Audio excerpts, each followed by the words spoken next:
Amit Shahagi direction Makada, Maoist ki Leihouriba Luchingbasing, Neutralize Tounaba, Operation Chathaba Houkhre.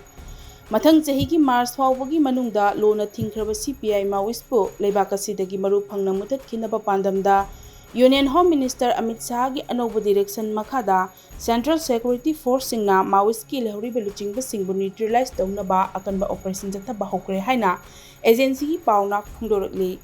Security Force na lokalagliba khongthang ase Chhattisgarh matam khara ki mamangda khut thoknabada Maoist ki General Secretary Nambara Kesba Rao yauna lalhauba kuntaruk hatkraba matung lokalakpani.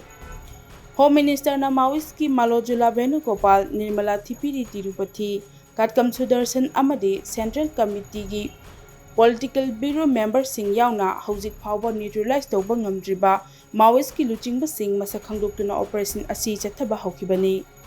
Operation Asika Mari Lenana, Home Minister na Hairiba Maoist Luchingbasing asi Phaba natraga hatpada Mathakta Thamkiba Lupa Karor Amagi Mana Adu Amuk Hana Ningsingduna Miyamda Lauthokre. Masiki Mathakta Chhattisgarh Lengang Nasu Tongan ba Hairiba Luchingbasing asi Phaba natraga hatpada Lupa Lak Nifu gi Mana Pirgani Hairi.